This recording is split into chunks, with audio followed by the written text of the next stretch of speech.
Hi, everybody. I'm Ian Corzine, your social media lawyer. Thank you so much for joining us today, Saturday, August 7th at 8 a.m. I know it's a little bit early, but got to fit it in so you have the rest of the day to learn from some of the lessons that we're going to talk about today. Today, we're talking about how to handle toxic comments in your YouTube videos or any of your social media. One of the most difficult things that we face as creators is we put ourselves on the line. We open ourselves to a lot of criticism because of our art. And when we do that, we attract a lot of haters too. And so it's difficult. Sometimes you go out there and you say, listen, I want to change the world. I want to be able to bring some great content out there and help people, add value to their lives, make them laugh, talk about a current issue, or maybe even do like a tutorial, teach them how to learn a certain lesson. And when you do that, it takes a lot of commitment and it takes a lot of effort, and sometimes it takes a lot of money to put yourself out there. And then you do that and you give it to the world to see, kind of let your ego lead you in this regard. And then lo and behold, you have people that don't like it. And because of the fact that we're not looking at each other face to face, the people feel more open to giving us that criticism through words or maybe through DMs or things like that. So it is a difficult thing being a creator, and I totally identify with that, and I want to support you. And so I thought what we would do today is talk about how to deal with these negative comments when you put them out on social media, and also the fear of it. A lot of us don't create because we're afraid that if we put our opinions out there, if we put our art out there, something that we thought about in the middle of the night, that someone is going to say, that sucks, I don't like you, and then we're going to be depressed, we're going to be angry. So what we're talking about today is not only how to handle, this negative criticism when we actually create, but also how to get over it so that we can create and we can add benefit, we can add value to society, give those opinions that need to be discussed on social media. We talk a lot about how free speech is so essential for a great society, for a fantastic exchange of ideas. And this is part and parcel of that. If we're afraid to create, if we're afraid to put our opinions out there, then less ideas are out there for people to discuss and to find somewhere that truth that exists. Before we begin today on how to handle toxic comments in your videos, I just want to acknowledge some people up front who are here. Thank you so much for joining us today. We have Leo Sketches. It says here at Hap Ziegler, and by the way, hi Hap. Sadly, trolls are everywhere. They are, and it's just something that we have to kind of deal with. I was going to also mention at the beginning part of our discussion today that you need to come up with a plan. It is like Leo talked about. You cannot be a social media creator and not get hate. You just can't. I mean, there's just no way.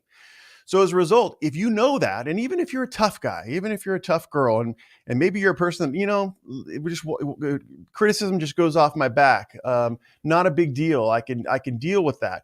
What ends up happening is subconsciously, a lot of the criticism comes in and it kind of changes the art you create. You're much less open to creating new ideas, bringing out new facts, because the fact is you're scared. I mean, let's just be real. You're scared. You don't want to have people not like it, maybe potentially cancel you, say, you've done some bad things and your content's bad. And so as a result, you should have to go away. So that is true. We also have Exploring Israel's here today.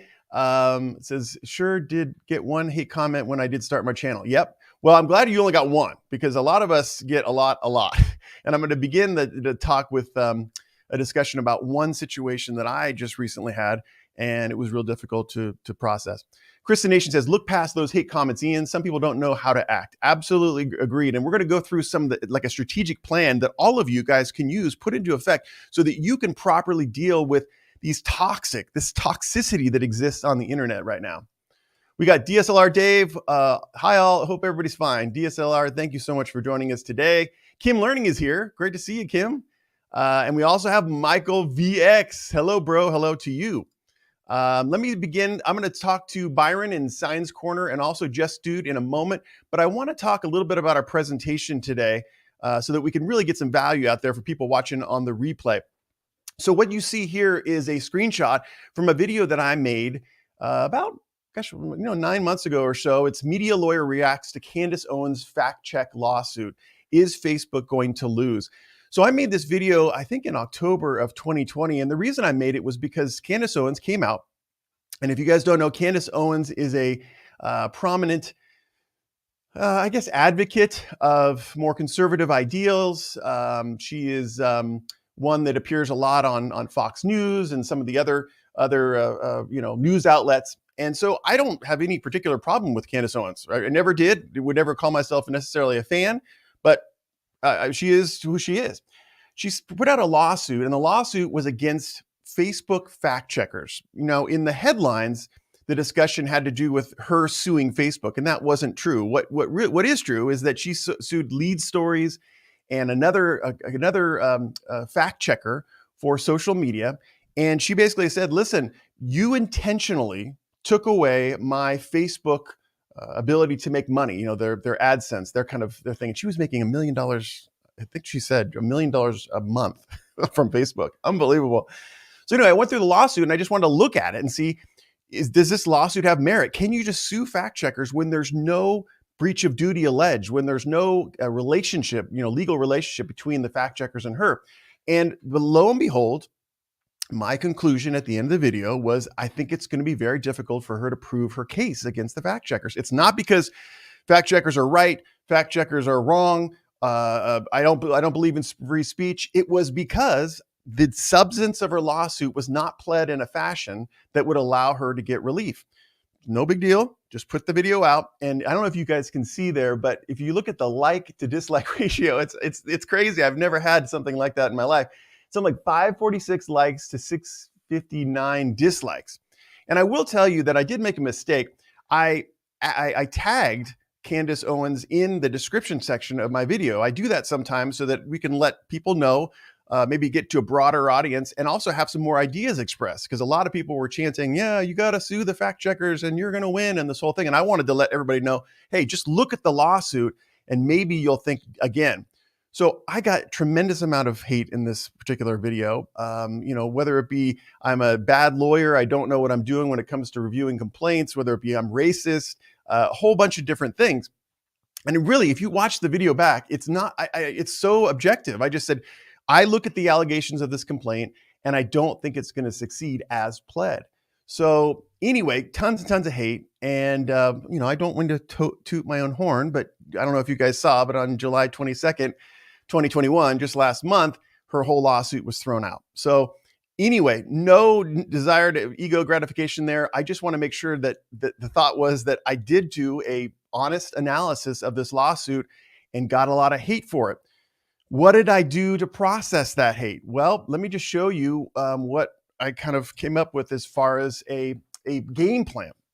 The problem, of course, is when you go out there and let's say maybe it's not a lawsuit, maybe it's not a public issue that has a lot of emotion attached to it. Even if you're taking a position on Star Wars and, whether Luke Skywalker, liked Princess Leia or whatever, you're going to get people who do not like that. And they're going to let you know in the comments. And so this particular, I put together kind of a framework for how I dealt with this Candace Owens issue and how you can do the same thing, even if it's a smaller issue. Maybe it's not a big, public concern.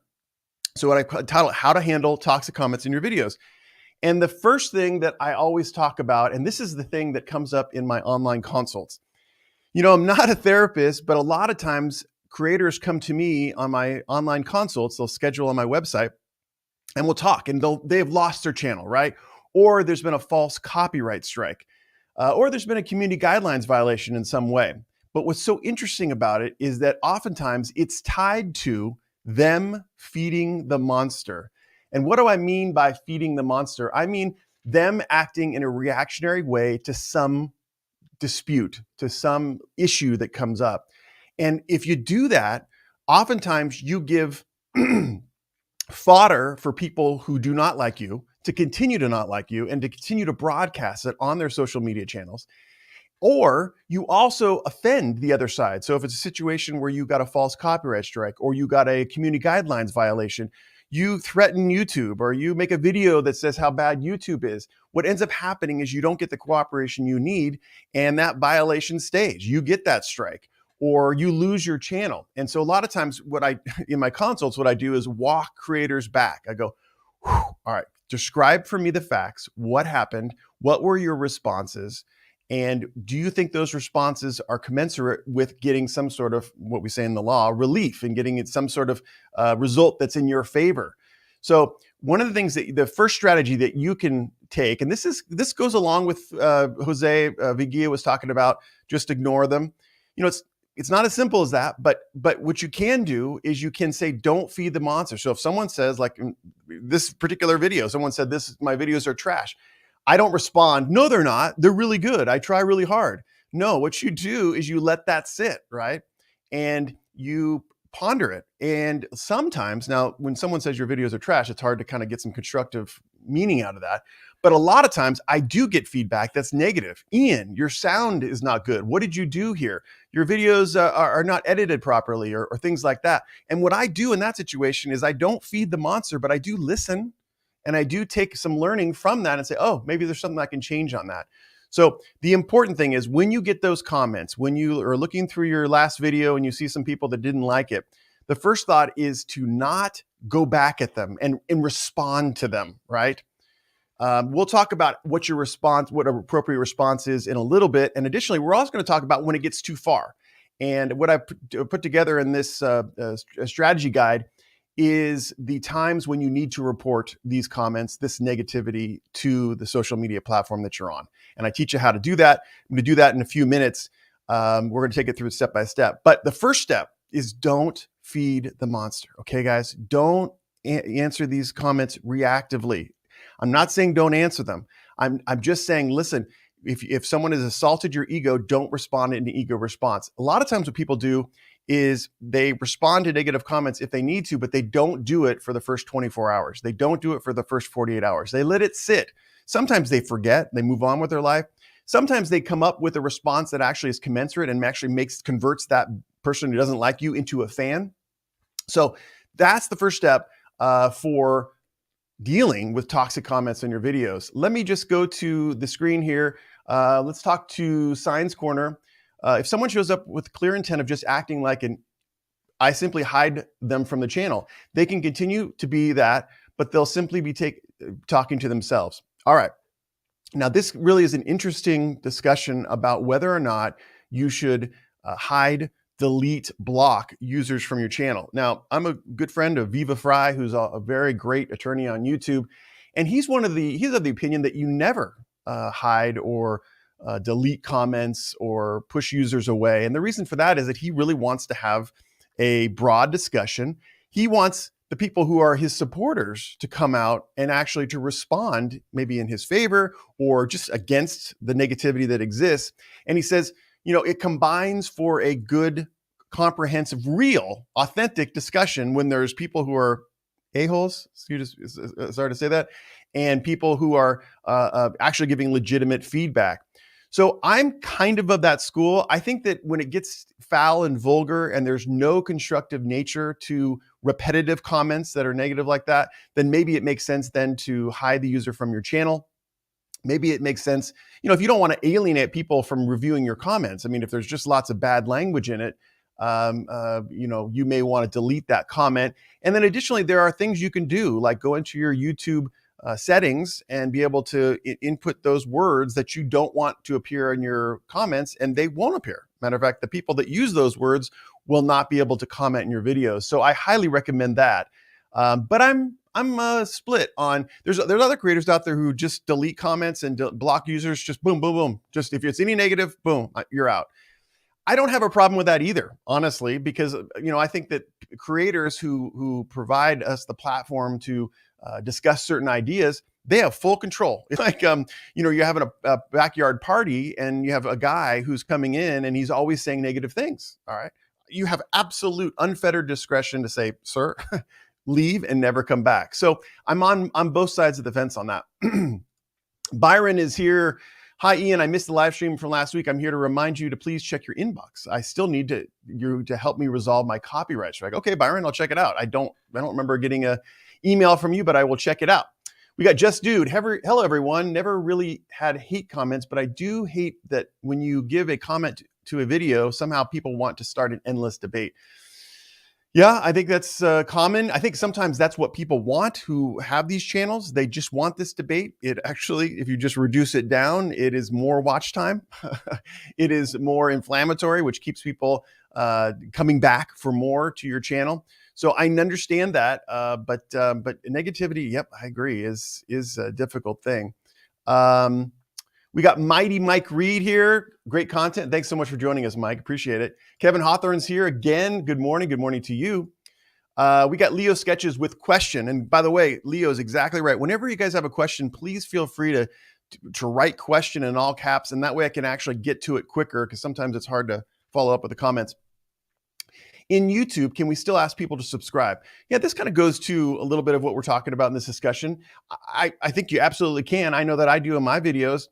But I do it in a way as a reminder, not as a mandate. If you like the content today, please subscribe. I mean, I just say, sometimes I just say, hey, like and subscribe for more videos about blank. In other words, saying, if you like the value I offer, subscribe, but I don't think you need to be heavy-handed or sell it. I think at this day and age, especially, everyone knows how to subscribe, especially when they see that big red button on the right-hand side of the screen. They know how to subscribe. They're going to subscribe if they want. It doesn't matter what you say. So I think the best way to get subscriptions in this world is just to keep on trying to think about what your audience, what people who are of a similar mind to you need, and then say, what do they want? What are the problems they're facing? And then try to answer those questions. I think that's the best way to get subscriptions. We have Giselle Tresco Corazon Tropical. I'd love to know what you do, Giselle. Great videos, always informative. Thank you so much. We got Acer Thorn. He's saying hello. Great. We got Jelly Duck. Hey, Jelly Duck. Some toxic comments may have issues. Yeah, a lot of times they do. We also have Queen Helen Casey. I call them fake checkers. Well, I agree with you. No one, when I made that Candace Owens video, no one disputed that those fact checkers are often wrong, are often misguided. No question. It was merely analysis of the lawsuit. So I'm not for fact checkers, especially. Serendipity says, hello, everyone, or hey, everyone. I'm late again. No problem. By the way, in these live streams, feel free to join us at any time and leave when you got what you came for. Absolutely not a problem. Mainstream. Okay, I get it. Currently at 200 subs, and the only time I got a toxic comment was back at 40 subs. The way I deal with it was simple. Didn't bother because why would I, since I would just get another white hair? Yeah, exactly. I like that one. That's awesome. I think you're referring to the fact that, when we do get those negative comments, we worry about them. I know that I was bugged. I made that little trailer video for this live stream because I was just wanted to have some fun. And that was a legit comment. And it stuck in my craw for a good hour to hour and a half. Just that guy got to me. It was wrong. It's all my work. I need to make sure that I don't get affected by these comments. But it did. It got me. So I don't want more white hairs either. You know what I mean? So let's move on to more discussion about this plan that I have for you so that you can get through the negativity online and be a healthy person and really give value. So here we go. So we talked about don't feed the monster. That means don't react immediately in a reactionary way. Pause, breathe. Is a response necessary? And then I have another little slide here.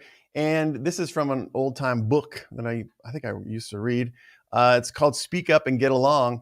Now, what I mean by that is when you see that negativity online with your friends, maybe you're watching, I'm a big Peter McKinnon fan.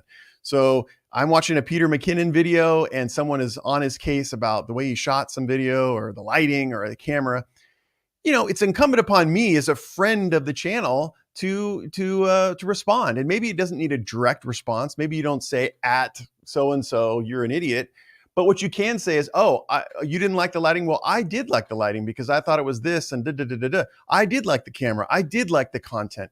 So feel free and don't be afraid to, again, not address directly, but to respond to the criticism directly and put those comments in the comments of the people that you follow. I will tell you this. it will make a difference. It will make people who are working hard on this content feel better. It will also change the dynamic. You yourself can become a leader in positivity. I've seen it happen multiple times with creators. Creator has a new video comes out, a lot of hate, and then one of the people that really likes the content says something that's positive, and then what ends up happening is an avalanche of positivity happens.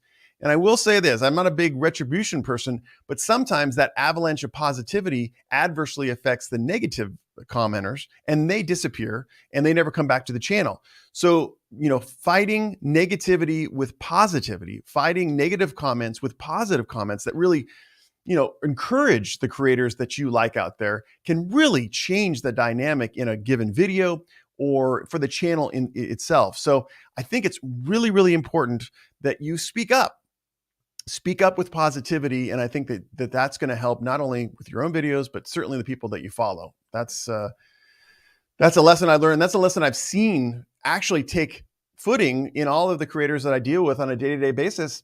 They've experienced that too. They have had their supporters come in and kind of like the support mob come in and change the dynamic of the channel.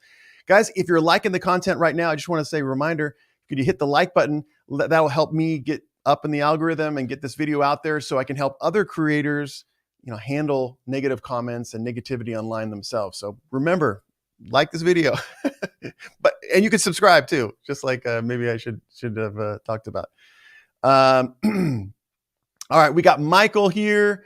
When I had bad comments, I did replay in a funny way. Well, that's another way to do it, is to use humor to be able to push off those comments. We got Diana here from Online Course Resource. Good morning, Ian. Glad I was able to catch you live. Glad you are too. I'm so glad you're here, Diana. Here we go. I like Steve Perrin. Rikita, sorry, seems to get 50% of his content from the toxic comments. Seems to work for him. Yeah, I know. That's so true. Nick is a friend, and he, started his live stream career, I think, by just broadcasting from midnight to 4 a.m. or something like that. And with that came a lot of negative comments, no doubt. And then he's so witty that he is able to make those comments like his material. So I guess for some people, negative comments work. I think for most people, it doesn't. Maybe we don't have the skills that Nick has or some of the other creators have to be able to kind of turn negativity into a funny thing or to some value. But a lot of us really are just trying to be positive, just trying to entertain or, again, add some value. And so those negative comments really don't really fit up with our vibe. So, Nick is a great individual, different guy. Oh, we got Diana here with a super chat. Thank you so much. I have gotten hate comments. As long as they are not vulgar, I leave them up and watch my fans come to my defense. Yep. That is, like I said, that's the Viva Fry strategy. I'll leave that on a little bit longer. I agree with that strategy because sometimes if you just allow the comments to come in as they are, and they could be negative ones, they could be positive ones, it's almost like a marketplace. It will work over time. The negative people will leave or they'll be shut down by the positive people. But I do want to bring you back to that one little point that I made before. And that is, that only works if you speak up. It's incumbent upon us creators to not only create on our own channels, but also to help the people that are out there, to cooperate them. Legal Eagle, I go to his channel, I leave comments, I support him. These are people that I follow and I support. And I think it's incumbent upon all of us to do the same thing, to support these people. Because it's really hard, as you guys know, to create content on a consistent basis, which is absolutely required, and not, be shut down. So I appreciate it. And Diana, thank you so much for the super chat. It means so much to me. I really, really appreciate it. Want to get to a couple more comments before we move on to the next part of our presentation. Says, by the way, I wanted to ask, Patreon? Dude, thank you so much for asking. I don't have a Patreon account right now. I'm mostly just working through my website. One of the problems with Patreon, I love it, but it is still a social media platform, and they still govern the content on the platform. I don't know if you've noticed, but there've been a number of creators in the past year that have been shut down on Patreon, and I thought that would have never happened. So I'm really trying to find where are the platforms, trying to look to the future and figure out where are people going, where are the platforms that really reward free speech. So far, the website is probably the safest as it exists now. Rumble is another concern, and I'm putting some videos on Rumble also. But thank you so much. We also got Force Ghost Jeremy. Hello there. Good to see you, Force Ghost. Got a question from the Festival Finesser. If I posted a video of myself at a concert and posted the video to YouTube with no copyright strikes, can I monetize the video even though the music is copyrighted? The answer is yes. Plenty of videos with background music, or frankly, just copyrighted music, appear on YouTube all the time. The real problem comes in when later on in time, there is what's called a DMCA takedown notice. So the original copyright holder observes, maybe AI sets him hip to the existence of your video, and then he files a takedown notice, and then you automatically get a copyright strike. That's why it's difficult. I say, listen, you got to follow these YouTube copyright rules and also the rules of the globe as far as copyright law goes. But it's a long-term process, because if you think of it in the short term, yeah, right now I could come up with some, Run DMC song and upload it to YouTube and it may survive, maybe no problem. It's just that in 6 months, I'm going to get that copyright strike, and I'm going to have made great videos in the interim that are getting views, and they're putting those in jeopardy. So I think that copyright is less about the immediate effect and more about the long-term effect. I've had plenty of creators come to me in consults. I had one particular one who's doing amazing, millions of subscribers now, but he got a he got a takedown notice, but he got a copyright strike for a video he made 4 years ago. All right. So YouTube AI is actively looking at our videos at all times. Don't think that because you made it through the upload stage and there was the copyright checks and it said everything is okay, that means everything's okay forever. That's not the case. There's a couple of different things. YouTube AI is continually scrubbing our content, and secondarily, the copyright holders may just wake up to the existence of this copyrighted content. And it may just take them a long time to say, oh, shoot, Ian just uploaded Run DMC to one of his YouTube videos. So really think about it. Do you want to commit to putting copyrighted music on one of your videos and then later on in time wake up when you have thousands of subscribers or millions of subscribers and say, oh my gosh, my channel's in jeopardy. I can't live stream for a week. I can't, post for a week. Or God forbid, I've done this multiple times, and so I'm going to get multiple strikes and my channel is going to be taken down. Real scary situation. We can talk about that more in a different time. But John Bender says, I'm very toxic. The invisible enemy is doing it. Oh, okay. Interesting. All right, cool. Good to see you, John. Oh, look at this one. I have an interesting, Ian, most of these accounts trolling against the creators are paid commenters who get paid by the post. Yeah, I've also heard that. We're starting to see a influx when you do reviews of products, especially. You're doing a review of an Amazon product or something, or you're doing a review of an independent product. The competitors oftentimes will, I guess, pay people or have their own employees come in and do bad comments about what you're saying to people to downgrade the product you're reviewing.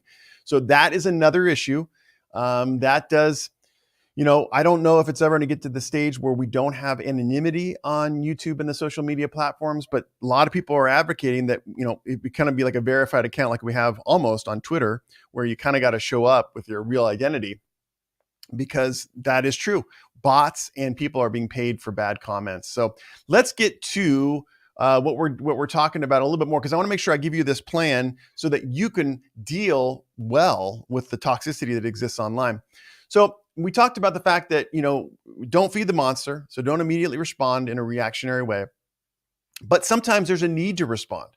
And when there is that need, when you need to provide context. I mean, someone makes some assumptions about your conduct based upon your video, and then you need to clear up those assumptions. So after 24 hours, after some time has passed, you can respond not necessarily directly to the commenter, but you can provide the reasons why you made the decision. You can provide the facts that existed around why you made a certain decision, why you said a certain thing, why you support a certain creator. But it has to be just the facts. It has to be nothing that is inflammatory as it comes to the commenter. It just has to be plain facts. Good example. When it comes to the Candace Owens video I made, any response I made was, when they said, you're not a good lawyer, or you are racist or whatever, I could just say, I'm a lawyer for 20 years. I've been in court for 20 years, longer, actually, because I was actually a prosecutor when I was a student. But I've been doing it for a while now, and I've read so many civil complaints. I read this complaint, and then I gave you my honest opinion about this complaint based upon my experience. Those are the facts. It's just you can't dispute that. That's what I did. So that's one way to combat toxic comments on YouTube and the other social media platforms, is just giving those facts when there's a need to respond. And then this is something that probably you should all think about for your whole life. And that is, remove the E and let it go. That is your ego. Question your need to respond at all. All right. It doesn't mean you don't respond. I just say question that need. Are you insecure about your knowledge on a certain topic and that's why you're responding?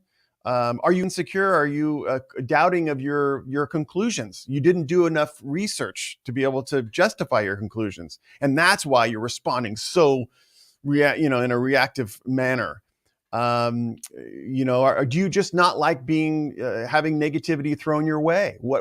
Question yourself before you start responding, and oftentimes, if you do that, then if you do respond, you do it in a much more humble way, much more understandable way.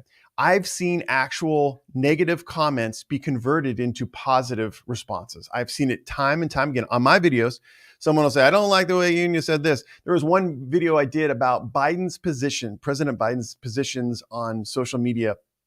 And again, the intent was to look at news articles and to look at any sources I could on net neutrality, on Communications Decency Act Section 230, and then to be able to recount what President Biden thinks about social media. And I did the same thing for President Trump. I just wanted to do a neutral analysis. And I saw in those comments someone saying, oh, you just don't like Biden or something. And then I could respond in a very factual way. I said, no, listen, here are the sources, which I included in the video. I reviewed, and please let me know if these positions, if I got this wrong. And then there was a review of those sources, and then there was a response like, no, those sources say this, blah, blah, blah, blah. So there was a positive outcome from negative comments.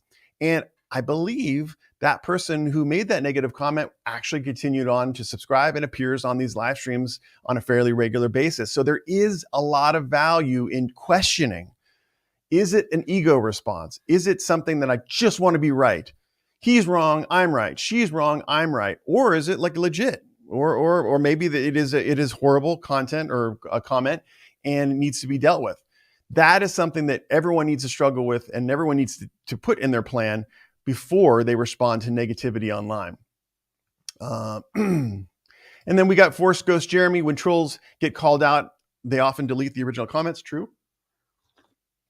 They can do that. It happens a lot, not only on YouTube, but I see it on LinkedIn fairly often, because then they're worried that their comment is going to be shown to a potential employer someday, and they're not going to get a job, which happens. Okay, let the work speak for yourself. That's a great one too, from Christian Nation. Let's just make sure I'm trying to keep up here.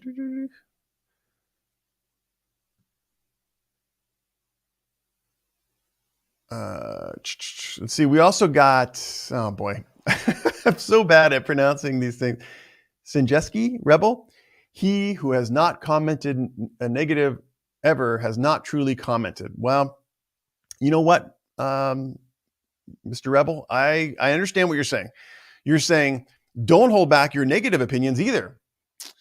Well, I mean, gosh, it's something to think about. On one hand, it's like, don't say anything if it's not positive, or don't say anything unless it's not constructive. It's probably better. Yeah, I don't know if I let my negativity run wild. That's why I'm not a big fan. I made a video way back when YouTube was considering taking away the dislike button on videos, because they were saying, well, what's the value in dislikes? It doesn't really affect the algorithm. Matter of fact, it sometimes could really positively affect the algorithm, because it shows that there's some debate, there's some viewership. And I was of support of the fact that just take away the dislike button. I didn't have a problem with that. I didn't see the value. And if anyone has a thought on the value of having a dislike button, or maybe the value of negative comments. Now, not the value of constructive comments, which I totally believe in. Matter of fact, I please keep the constructive comments going. I don't even know what I'm doing half the time I'm doing this. Some people say, oh, you're camera's wrong or your lighting's bad. I was a lawyer. I don't understand this stuff. So keep the constructive comments coming, but I don't know that I say keep the negative comments coming, because I think that breeds more fear and less ability for us to create. I don't care if you're the toughest son of a gun in the world.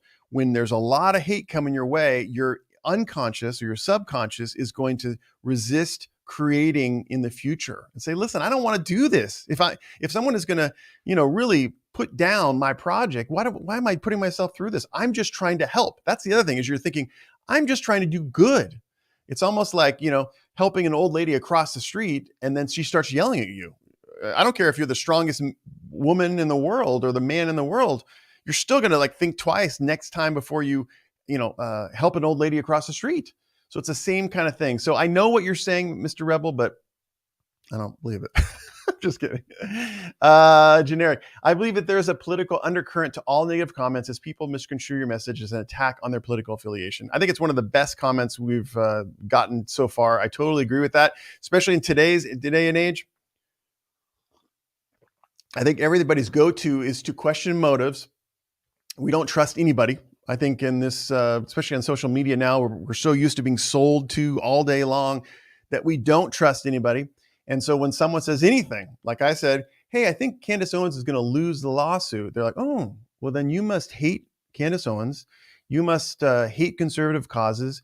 You must hate free speech, right? Because only a person who believes in free speech would have said the lawsuit has a chance. And the answer is absolutely not.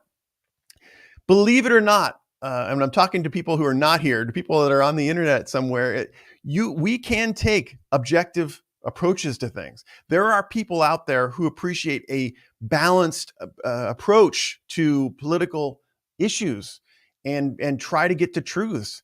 I guess a lot of times you don't hear from us a lot because what is the value we're going to impart? Are we just going to attract negativity? Are we just going to attract people who want to attack us? But I want to tell you that there are a lot of like-minded people out there, and I think a lot of them are here in today's chat, where just give us the truth. Just give us the information so that we can make an objective decision on something, okay? So when we talk about negative and comments and toxicity, just give us a counter argument. Give us feedback. That's all we want. Now, that feedback, that counter argument could be against us. Absolutely. No problem. Matter of fact, the more arguments that I get against me, Ian, you're wrong about the Candace Owens lawsuit. You missed this particular paragraph. Oh, you didn't review this case that says that this is actually appropriate. Absolutely. Please keep them coming, because ultimately my goal is to get more and more value to the people that I serve. And so when you help me with constructive criticism, great. But I think the problem is the negativity. And I think the problem is the questioning the motive and making assumptions. All right. So a lot of us out there just want some balanced opinion. We just want a reasonable approach. We just want, what are the facts, so that we can make the decisions for ourselves and take a position, and then you can take a counter position. Absolutely great. There's been so many times I've taken a position and someone has said, did you think of this? And I go, oh shoot, I didn't think of that. No, I think you're right. Thank God that exists. Thank God those people are out there to say, Ian, you're wrong on this, or Ian, here, have you thought about this? So I totally agree with Generic. I kind of went off on a little bit of a rant there. All right, so let's go to Danzo Strife. I have a stalker narcissist who knows me in real life, and that's one exception I made to block. Absolutely, Danzo. We're going to talk about this in a few minutes. I want to make sure I'm fitting this all in. Again, we're talking about strategies to handle toxic comments on your videos, and I'm going to give you some strategies. But one of the strategies, and it's the last one we're going to talk about, or the second to last we're going to talk about, is reporting. And these social media platforms, I give them a lot of guff sometimes for not, censoring and not honoring free speech, but they do have good tools to report harassment, bullying, narcissism, stalking. So we're going to go through that in a moment. And Danzo, I agree with you that there are times when you have to block. I've done it. Absolutely. Not a tremendous amount of times, but I've done it. So Danzo, I agree with that. So let's get back to, I'm going to get to the comments, but I do want to get back to our strategy for the people who are on the replay. So we talked about it. We talked about not feeding the monster. We talked about helping your fellow creators. Bring some positivity in the comments. Bring counter arguments that are justified or constructive criticism. And we also talked about just giving the facts to respond and then questioning whether the response is necessary. Are you doing it for an ego purpose? Or are you doing it for a constructive purpose? Now, I just wanted to bring up this. This is a strategy that I wanted to bring up, and it starts with you. What I mean by that is that the way you lead your channel, the way you lead your communication platform, if you're a LinkedIn star, it starts with you. If you're snarky, if you're doing gossip, if you're criticizing people, not constructively, but just kind of in a real, a-holy way, so to speak, you're going to attract the comments that you lead with. All right. So, when you're starting to get negative comments and you're not liking it, maybe, like Nick Ricada, he likes it. But if you don't like it, just question yourself, because it does start with you. I try to be positive in my videos and in my live streams. So I'm hoping that I attract that positivity. And I also try not to do anything that's just ego, just negative, just using swear words, those kinds of things. If you're doing that in your videos, you might get that. So you may need to kind of check yourself and say, maybe I need to kind of be a little bit more constructive in my criticisms of the government or whatever. That way you won't have as many toxic comments in your videos. Now I want to move on to kind of the last portion of this strategy, and that is all those things we talked about: not feeding the monster, giving the facts, questioning your ego, leads to the last one, which is if that doesn't work and it's just plain wrong, as what Danzo was talking about, then you have tools at your disposal. If you watch those videos, watch YouTube videos especially, there are those three little dots that are on the right portion of the screen that you see on your YouTube video, and you click on that and you can flag the video. And there's lots of different things that you can bring to the attention of YouTube, which may lead to the deletion of the comment and or the removal of the channel from YouTube in general. We've talked about this a lot. There's a big debate out there whether or not hate speech is a valuable thing to ban on YouTube. I'm gonna put this full screen so maybe you can see a little better. But hate speech is not allowed on YouTube. And basically what that is when you promote violence or hatred against individuals of a certain class. And we have examples of that: age, caste, disability, ethnicity, gender identity, nationality, race. When you start having comments that are adverse to your race, to your religion, okay, that's a moment where you're not going to get into a situation where you can rationalize the existence of that comment. That is something that probably should be flagged. And so it says here, if you find content that violates this policy, report it. Instructions for reporting violations of our community guidelines are available here. If you found a few videos or comments you'd like to report, you can report the channel. So there's two different methods. Well, I think I put the screen on here. I guess this is the harassment part. YouTube, and also just so you know, these rules apply uniformly to Facebook, Instagram, YouTube, TikTok. Basically, YouTube's rules are the most comprehensive out of any social media platform. So if you can comply with YouTube's rules, then you're certainly in compliance with TikTok's rules, for example. It says here, content that threatens individuals is not allowed on YouTube. We also don't allow the content that targets an individual with prolonged or malicious insults based upon intrinsic attributes. We talked about that protected class. These attributes include their protected group status or physical traits. So YouTube does ban and does proscribe threats to individuals on YouTube. So if you got a threat, not only are you advised, one, to report that on YouTube, but you may also want to contact local law enforcement. I don't know at this day and age if local law enforcement is going to respond quickly to your complaints, but at least there is a report of that. If there's ever a problem, it's documented that you made that complaint, that report, and it could be used as evidence later on in time if there's ever a need for a restraining order or a civil lawsuit. So reporting to the cops, even though a lot of times doesn't result in an active response by the police, it does help you later on in time with evidence for a restraining order or something similar to that. So threatening content is not allowed on YouTube. And then I have a kind of a detail. You probably can't read this too well, but I just want to read some of this to you. Don't post content on YouTube if it fits the descriptions noted below. And we have here revealing someone's private information, such as their home address, email addresses, sign-in credentials, phone numbers, passport number, or bank information. content that incites others to harass or threaten individuals on YouTube, content that encourages abusive fan behavior, such as doxing, dogpiling, brigading, or off-platform targeting, content that targets an identifiable individual as part of a harmful conspiracy theory, content making implicit or explicit threats of physical harm or destructive property against unidentified individuals, content reveling in or mocking the death or serious injury of an identifiable individual. So there's a number of different things that are prescribed by YouTube and the other social media platforms. And if it rises to a level of harassment, stalking, or in your mind, a crime, that not only should be flagged by you by clicking on those three dots and reporting it, flagging the video, but also you may want to consider advising law enforcement. And then here it just says, we rely on YouTube community members to report or flag content they find inappropriate. Reporting content is anonymous so that other users can't tell who made the report. When something is reported, it's not automatically taken down.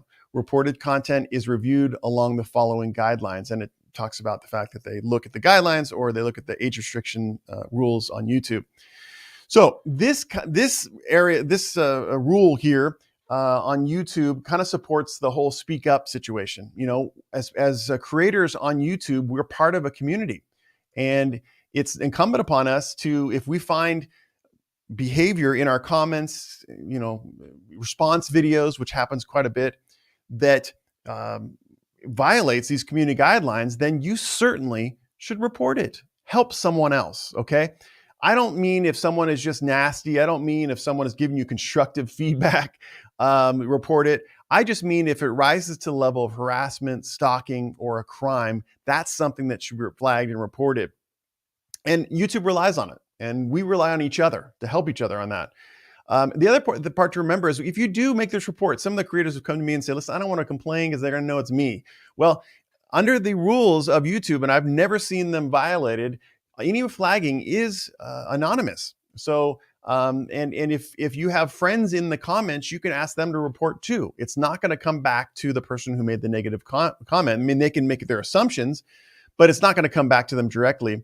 And the other thing I also want to remind you guys also about is if you do flag, it does not mean, you know, you flag a comment, you flag a video. It doesn't mean that that's just going to be taken down. Like AI is going to honor your flagging. It just means it is, if there are repeated flags, YouTube's human reviewers are actually going to look at those videos or those comments more quickly and make their decision thereon. If there's just one flag on one of your videos, let's say, it doesn't mean that your video is automatically going to be taken down. It just means it's going to be reviewed. And then there's examples of people out there who they have these campaigns where people that don't like them bring their friends and they repeatedly flag your video to try to get taken down. Realize you're not necessarily in jeopardy. If there are 37 flags on your video, that just means that YouTube is more likely to review your video and review those comments and then make a decision that they see appropriate. It's not AI at that point. So let's just go to comments again, because I want to make sure I'm answering questions here. Let's see. Yeah, locals, that's true. We got Ron Colvin. Good morning. Thank you for your live. I hope you have a wonderful day. Thanks, Ron. Thanks for joining us. Forrest goes, Jeremy, I've known creators get copyright striked for just discussing leaks about video games or movies, not even sharing any footage. Coughs? Sony coughs. Oh, okay.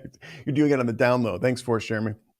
Yeah, that is true. We have people with vindictive copyright strikes out there. It's happening constantly. Even if there's not a ground to strike a video, people file DMCA takedown notices to be able to hurt people. We talked about it last live stream. We have a creator that appears in the live stream fairly often that has been affected by this. So yes, it is very true that that's happening. Serendipity Bakery, he and I have you done a live stream about the push from creators to offer online classes to their subscribers, the legalities of how their state might view online classes and local requirements. I have not done a live stream on that. I certainly could talk about it or make a video about it. There's a lot of creators out there. The next logical step to monetize their content is to go to the online course and to do a certification. And if that's the case, I did do some research on that. What is a valid certification? So I certainly could talk to creators about that. Also, feel free at any time. If you have a question that's a little bit more specific, maybe not worthy of a whole live stream, please realize that if you go to iancorzine.com, which is my website, and you go down to the contact or the feedback, there's a thing that pops up too. You could always reach me there through the website or at info@iancorzine.com, info@iancorzine.com.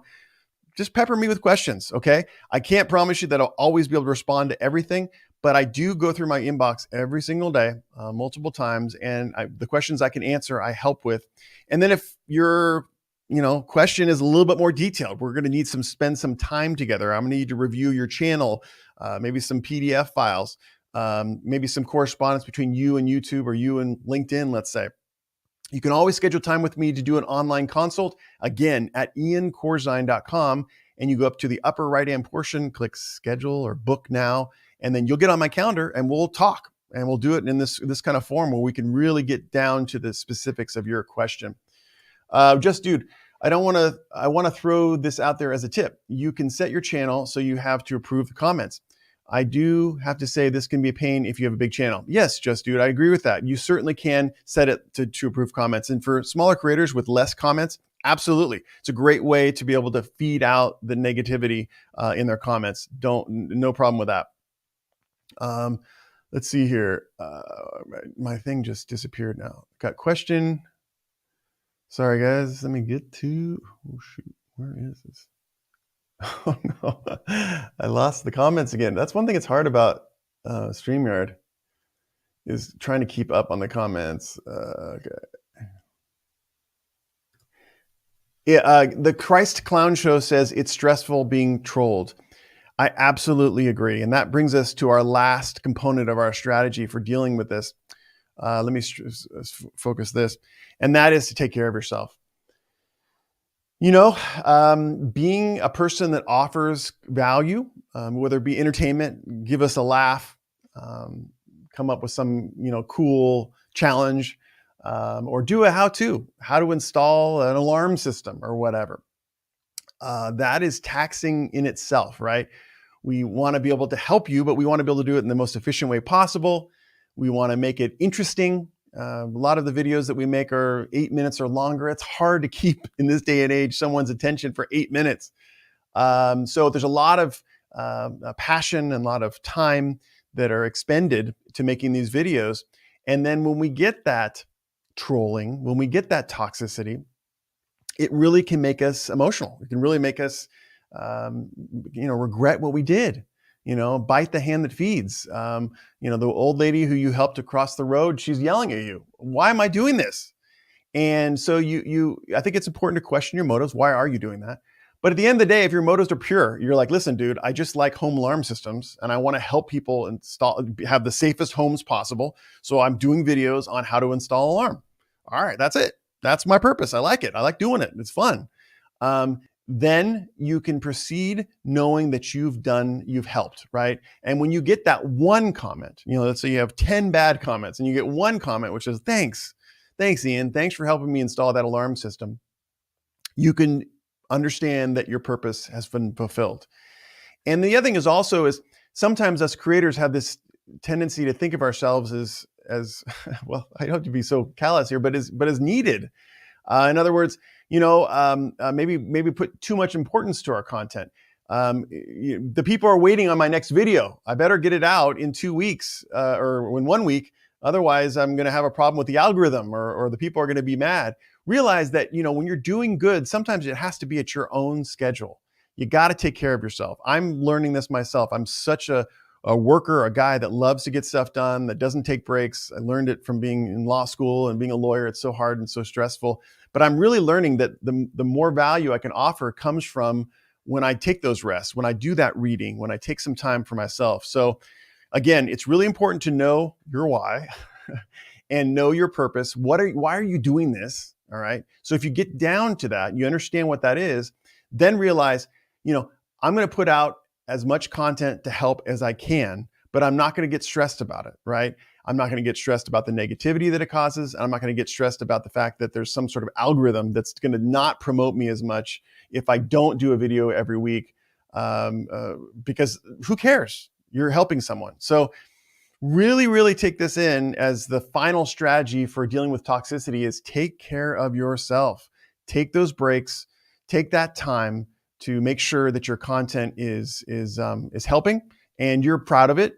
And then people will be proud of it. So I think that's really an important part, kind of the final part of our how to handle toxicity online. We got generic here. What is more likely and by how much? A copyright strike or being sued for damages by a user who followed your advice? Copyright strike or, well, what is more likely? Absolutely a copyright strike. It takes nothing to get a copyright strike in the world.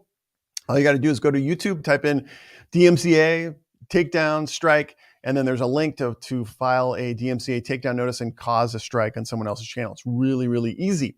Now, being sued by damages by a user who's following your advice, first of all, I go, whoa.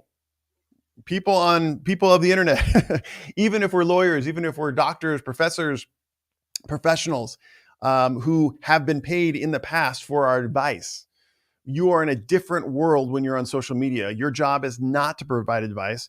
People out there who watch your videos are not your clients. There is not a legal duty that exists between you and them. You are merely providing options, recommendations, or your experience. And that's it. So first of all, I say, listen, make sure your content reflects that. And so you're less likely to ever get sued for someone following your advice and then having a harmful result. You can certainly defend the lawsuit by saying, I have no part in this. I just discussed my experience. If someone used my experience and followed it with adverse consequences, that's on them. All right. So I guess the answer to your question is it's more likely to get a copyright strike. It's less likely to get sued for someone following your advice to adverse consequences. But that doesn't mean that you don't have disclaimers in your YouTube videos. Go to my YouTube videos. You're always going to see a disclaimer at the bottom saying, listen, you are not my clients. There is no legal duty. I'm just providing my experience, my options, my suggestions, my recommendations, those kinds of things. And I really, if you're giving out options and recommendations, you should have a disclaimer. What does it do? Is there a legal effect? Sometimes. Most of the time, the effect is the judge or the jury that's analyzing the evidence just says, oh, Ian had an intent to. His intent was positive, all right? He wasn't trying to get clients by doing these videos. So those disclaimers don't often have a real legal effect. They just have a kind of a circumstantial evidence on intent. So always put them in. It doesn't cost anything to put a disclaimer in your video or in your website. If you need that kind of language, just so you know, you can always go to my YouTube videos, copy mine, go to my website, copy mine. Additionally, I have legal templates if you want to go the real legal route, where I've drafted, I think, over 40 different templates, and it's all legal documents like contracts and website terms and conditions, all those things that I've custom designed for you, the content creator. So if you're going to do a collaboration, I suggest you do a collaboration agreement. You go to my website, iancorzine.com. You can click on that, get that template, and use it for your collaboration. You owe it to yourself to protect your relationship with the creator. So if he does something illegal, you're not in trouble. Or if he tries to take your intellectual property rights, you're protected. So you can always get disclaimers and other legal documents at my website, iancorzine.com. But short of that, a lot of us don't have a lot of money. Go to other creators, websites and videos and see what the disclaimers are that they have. And any disclaimer is better than no disclaimer. So I recommend that. Chris Clown Show reporting them is useless because YouTube won't do anything, nor would they enforce bullying and harassment guidelines. Well, I don't agree. I think it is useful. If there is a problem, I'm not trying to say that it immediately results in some action, but it does help the community. And I've seen plenty of times where it does affect the creator of the negativity. There's plenty of times where I've had to deal with YouTube because one of my creators was a victim, had hundreds of dislikes, hundreds of flags, and then we got to get the video back up because this is just a targeted, strategic ability to take down this creator. So I think it does. Bullying and harassment, they do enforce. It's tougher on live streams. I will say that when there's bullying on live streams, that's when YouTube has a harder time enforcing those community guidelines, but it does happen. So I would say this, while maybe it's not super responsive, if there is harassment, threatening, if there is stalking, if there is some calculated negative goal for your content, I would report it. Okay. It doesn't take too much time to click on those three dots. If you guys are liking what's happening right now, just make sure that you give me a like on this video so that we can keep this going. Birdie Lynn gives me 4 hearts. Thank you so much, Birdie. I really appreciate it. Negative clickbait videos will have a high dislike ratio. I like that. Brixar came in with a really poignant comment. Yeah, you're going to get that. One of the things that maybe dislikes are valuable, I don't know if they are, but is if you don't deliver on the promise of your thumbnail. I do see higher down votes as a result of that. That's probably, in my opinion, that's the number one reason why a video gets down votes, is that you have this, thumbnail that says that you're going to learn how to become a millionaire, and then there are really not good tips, or the video is nothing to do with that, and then you're going to see a lot of downvotes. So that I do see that. The one thing I will say though is I don't know, and please let me know in the comments if you do this. I don't think I make many decisions about. I don't decide not to watch a video because I see downvotes. I don't. Matter of fact, sometimes I watch a video with a lot of downvotes because I'm like, why do they hate it so much? So I don't know if it really has the effect that YouTube initially contemplated it would. I like Plague Dr. Fragrance. Best ways to handle toxic comments: report, block the idiots, and delete the comments. That's one way to do it. Like we talked about earlier in the live stream, you certainly could delete and block the user, hide them from your channel. You could do that. It's just, you have to take that position. You may face criticism for that. Or you may not want, maybe you're in my camp. I really want to foster a broad debate. So I'm, hesitant to block a user or to delete comments because I do want an authentic debate. And I want the chance to have people who are positive to combat the negative. So, it just depends.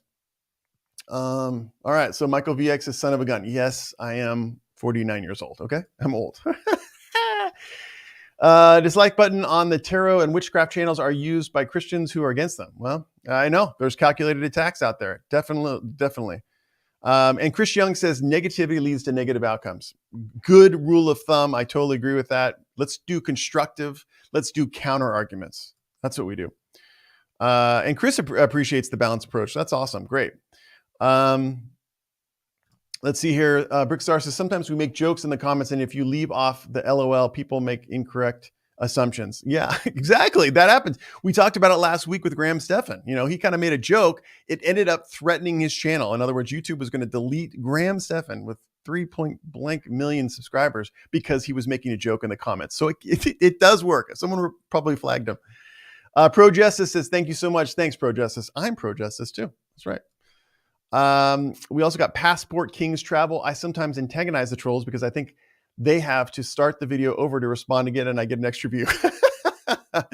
Well, that's one way to do it, Passport Kings. Use negativity to your advantage. It reminds me of like the martial arts, where you're using the force of your opponent against them. So I like that. Let's see here. We got John Throwback Tepper. Good morning. Nino reached to me asking you about a question this morning. Okay, great. Awesome. I'll look forward to that. Just dude, in life, I learned if you're angry about something, just walk away, wait a few hours, and the correct response will pop into your head. I like that. That's like Abraham Lincoln, one of my heroes. He had that rule that when he had someone did something wrong and he really wanted to take a stand and speak out against it, he wrote a letter, put it in his desk, let it sit there for 24 to 48 hours, and then came back to it. And then he said that 90% of the time, he just threw away the letter. So that's one way to deal with it. What I want to do is do a recap real quick of the strategies that I've put together for handling toxic comments on your videos. Whoops, look like that. So just a reminder, don't feed the monster. Don't respond to the negativity right away.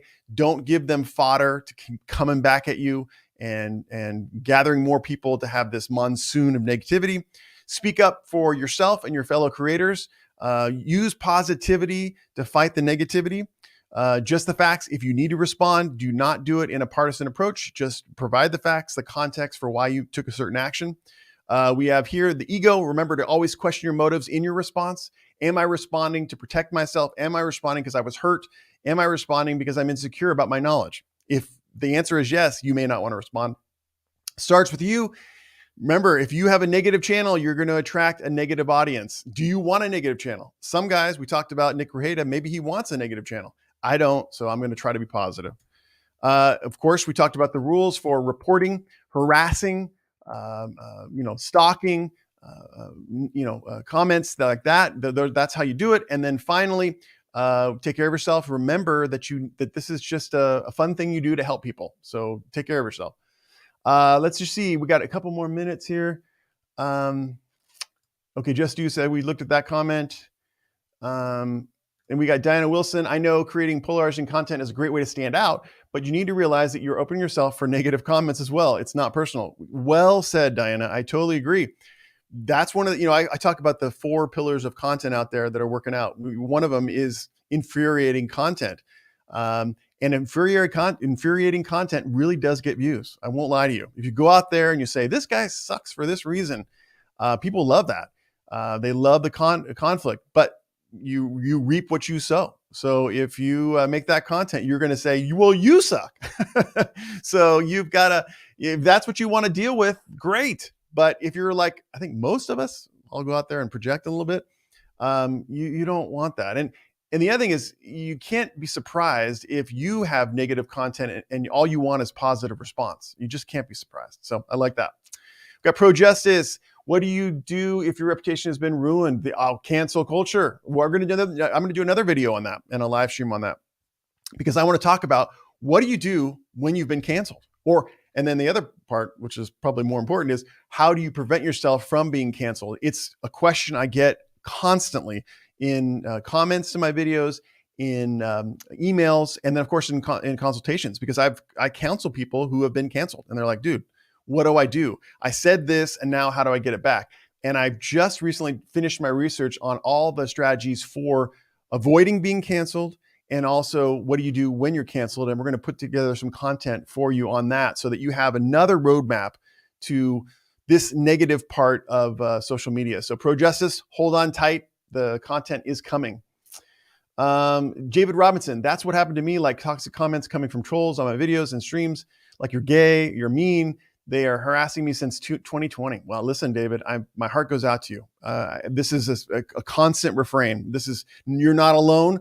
I deal with it on a day-to-day basis. There are people out there that are really angry. And so I think that one of the best things you can do is use our strategy. Maybe we'll go back and watch this video. Maybe you can take screenshots of the various slides and use this strategy so that hopefully you can get yourself out of this and not have more negativity on your channel.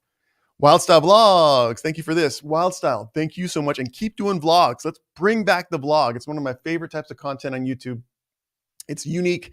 No one does it on any other platform, so let's do it. Nanobot Reacts. Hello, Ian Corsi. Nanobots, thank you so much for joining us today. Alfred Montana. Ian, my account AdSense was hacked. It's been 20 days and YouTube still hasn't done anything. My June and July AdSense revenue has yet to be paid. What should I do? Oh my God. Well, I assume, Alfred, first of all, I'm sorry. This is another problem that I've heard about a lot. A question comes up, are you represented by an MCN?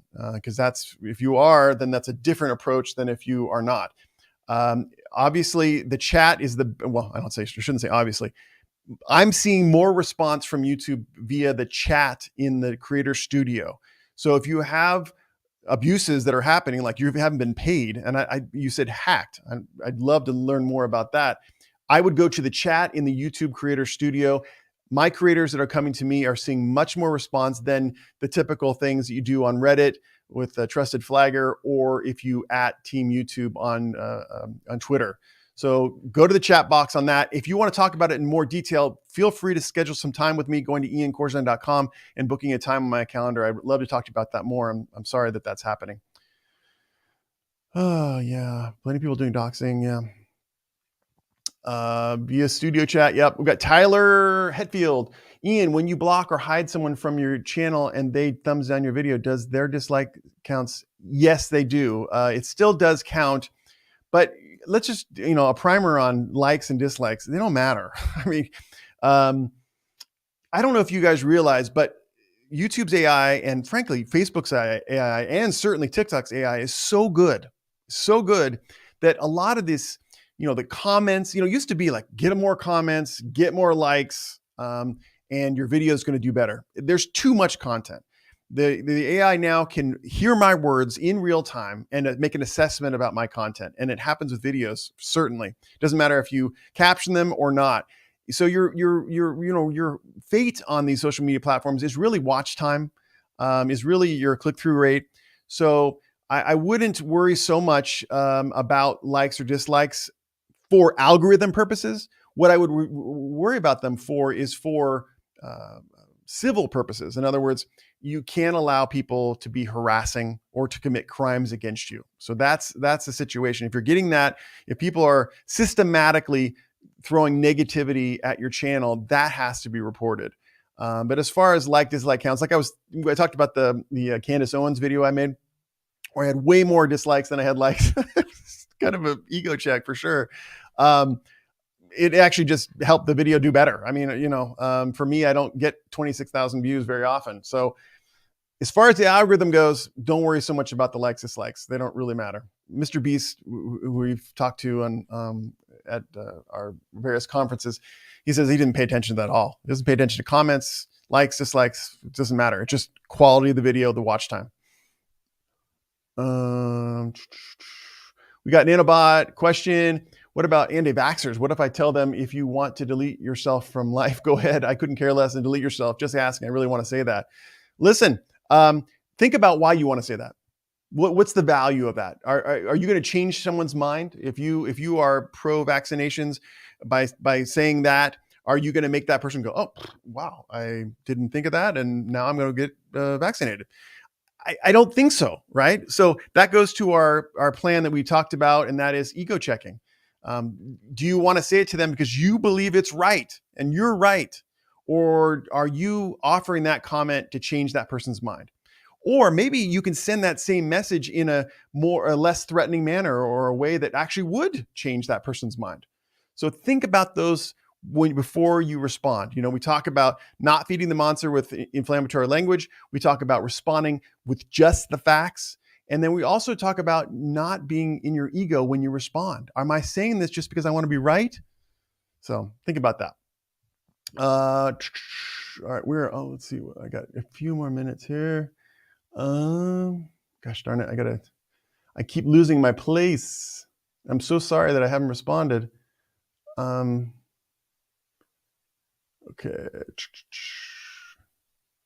Okay, we got Shlomo Mueller. I pardon for pronouncing it wrong. For fair use purposes, does the content being educational help even if it is nonprofit? Are those two separate criteria or just one? So I think what Shlomo is saying is that, can you get by with using other people's copyrighted content easier if you're doing it for educational purposes than you're not? It's such a loaded question. For YouTube purposes, no. For legal purposes, yes. I think that it goes into if you're in a case where you're being sued for copyright infringement and you respond that you had an educational purpose, you're going to get greater leeway by the judge or the jury, depending upon the situation. If you're in an educational content, you're saying, listen, I'm using this content. Yes, I didn't get permission, but I'm trying to help people with this content. That's going to get you better results in a jury trial than would if you had another purpose like parody or, commentary or critique. Now for YouTube, all fair use is the same. There isn't, YouTube's AI does not distinguish between the purpose of your video. So that's why I always counsel that, keeping those clips short, making sure that your fair use purpose, commentary, critique, education, news reporting, parody, that those purposes are surrounding and sometimes inside the video itself. So the answer to the question is, you don't get any more credit if you are doing it educationally on YouTube, but you would on the outside if you were sued for copyright infringement. We got Alyssa Rimnick. Some of them use foul language in their chat rooms. Yeah. So just ban those words from your YouTube channel. That's the best way to do that. I have all the SHIT and all the other words. Those are banned at my channel, hopefully. So don't try it though. Okay. I'm asking, oh, not hoba. Okay, see, so we're having some negativity right here. All right, not a hoba. I think that's negativity. I don't think we need that. Let's just try to be more constructive. um, there are just terrible on YouTube's platform. IG and TV aren't like this. Yeah, I'll YouTube especially. Absolutely, I will say there's more negativity in the comments, but I also think that there's more value placed in the comments. There are some creators out there that said, I wouldn't do YouTube without comments. That's the whole reason for YouTube is the comments. So I tend to agree. And then it says ADHD Alternatives Homestead. Thanks for taking to discuss. Thank you so much. I love talking about it. Just Essential Life. Good to see you there. Looks like you like the essential oils. You are so helpful, Ian. Thank you so much for joining us. I really appreciate that. Let's see. We got Jake here. We're going to move on to a little more fair use here, it looks like. Just released a song I registered on ASCAP and put through distribution on DistroKid. I then pulled it from the TikTok library for a post. Now this is my song. Okay. All right. Well, thank you. I guess it says here, TikTok won't let me promote it as they're stating a copyright issue, which makes zero sense. Geez, that's tough. I've seen that happen before. There's plenty of people out there who have original music that gets a copyright strike. So if you want to talk about it more, just remember to go to iancorzine.com, schedule some time with me. We talk about it. Steven says, 49 is not old. I'm 51 years old. Well, listen, I did not mean to bring toxicity and negativity to this chat by saying that I'm old. I'm sorry, Steven. Yeah, I know. You're right. We're good, right? Leo Sketches says, constructive is the key. Absolutely agree. Guys, I got to tell you that I have to skedaddle right now. I have to go clean my house, and I'm going to do it with my daughter. So anyway, thank you so much for joining us today. Again, remember that if you need to contact me directly, the best way to do it is in the comments, very constructive or counter arguments, or iancorzine.com. There we got so much content, so much free content. We got a copyright book. It's all about copyright on the social media platforms. We got legal templates you can download. We have a scheduling of online consults. We have my podcast you can listen to. So if you ever need to just contact me or maybe get some more information, go to iancorzine.com. Also, I have a blog. I don't know if you guys have ever seen that, but they're not really popular anymore. But I write a blog and I have hundreds of articles out there. So a lot of times you can find the answers to your questions by just going to the blog, iancorzine.com. And I appreciate your time today. Thank you so much for joining us. We'll see you next week. We'll be doing some more content about maybe we'll do cancellation or maybe I'll make a video. I don't know.